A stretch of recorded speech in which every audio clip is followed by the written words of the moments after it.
Hi friends, welcome to Kongumandala Samayal. இன்னைக்கு நம்ம என்ன பார்க்க போறோம்னா பேக்கரியில வாங்குற தேங்காய் பன் எப்படி வீட்ல செய்யலாம்னு பார்க்கலாம் வாங்க. இந்த தேங்காய் பன் செய்கிறதுக்கு நான் ஒரு அரை கப் வெதுவெதுப்பான பால் எடுத்திருக்கேன். அது கூட ஒரு பெரிய ஸ்பூனில் ஈஸ்ட் ஆட் பண்ணிக்கிறேன். ஈஸ்ட்லாம் உங்களுக்கு கடையிலே கிடைக்கும், அதை வாங்கி நீ போட்டுக்கலாம். ஈஸ்ட் ஆக்டிவேட் ஆகிறதுக்கு 2 ஸ்பூன் சர்க்கரை சேர்த்து அதை நல்லா மிக்ஸ் பண்ணி விட்டுக்கிறேன்.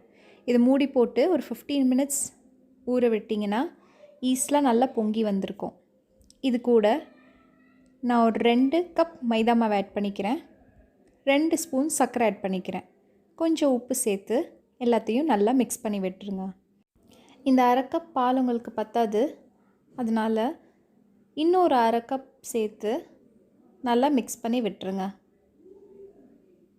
இதெல்லாம் சாஃப்டாக வர்றதுக்காக நான் ஒரு 3 ஸ்பூன் நெய் இல்லைனா பட்டர் இல்லைனா ஆயில் கூட நீங்கள் சேர்த்துக்கலாம். எல்லாத்தையும் சேர்த்து நல்லா சப்பாத்தி மாவு பதத்தில் அதை விட இன்னும் கொஞ்சம் லூஸாக பிணைஞ்சு எடுத்துக்கோங்க.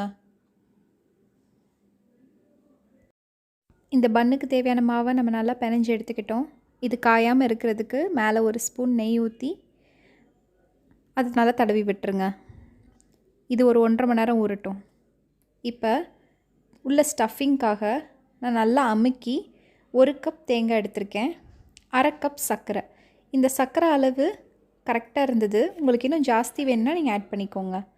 இது கூட டியூட்டி ஃப்ரூட்டி ப்ளம்ஸ் எல்லாத்தையும் கட் பண்ணி நல்லா மிக்ஸ் பண்ணி விட்டுருங்க. இதுக்கு நான் சர்க்கரையை மிக்சியில் அடித்து பவுடர் சுகரை ஆட் பண்ணியிருக்கேன். 1.5 மணி நேரம் கழித்து பாருங்கள், நம்ம மாவு டபுள் த சைஸாக வந்திருக்கு. இதை அமுக்கி விட்டு நல்லா பிணைஞ்சு விட்டுக்கோங்க. இதை ஒரு சர்ஃபேஸ் ஏரியாவுக்கு மாற்றி மைதா ஆட் பண்ணிக்கிறேன்.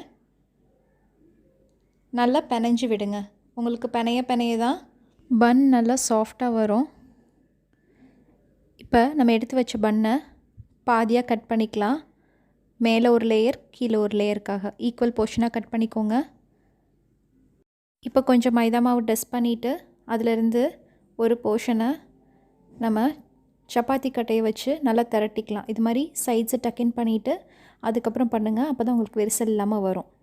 இதை நல்லா தேய்ச்சிக்கோங்க, ரவுண்டாக தேய்ச்சிக்கோங்க. ரொம்ப மொத்தமாகவும் தேய்ச்சிக்காதீங்க, ஒரு கரெக்டான பதத்தில் தேய்ச்சி எடுத்துக்கோங்க.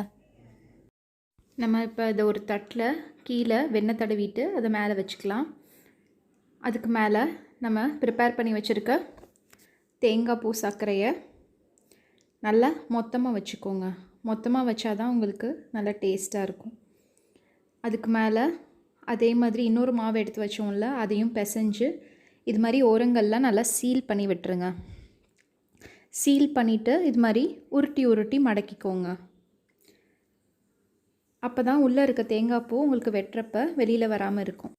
இது மாதிரி நீங்கள் ஃபோக் வச்சும் செஞ்சுக்கலாம். நம்ம பன் காயாமல் இருக்கணுன்றதுக்காக இதுக்கு மேலே நான் பட்டர் ஸ்ப்ரெட் பண்ணி விட்டுக்கிறேன். இதெல்லாம் செஞ்சுட்டு ஒரு 1 மணி நேரம் இதை வச்சுருங்க, நல்லா உப்பி வரும். அப்போ தான் சாஃப்டாக இருக்கும்.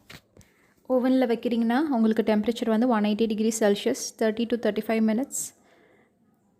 நம்ம தேங்காய் பன் ரெடி ஆயிடுச்சு. இப்போ அதுக்கு மேலே ட்ரை ஆகாமல் இருக்கணுன்றதுக்காக நான் கொஞ்சம் வெண்ணெய் எடுத்து அதே மாதிரி மேலே தடவி கட் பண்ணி எடுத்தால் நம்ம சூப்பரான தேங்காய் பன் ரெடி.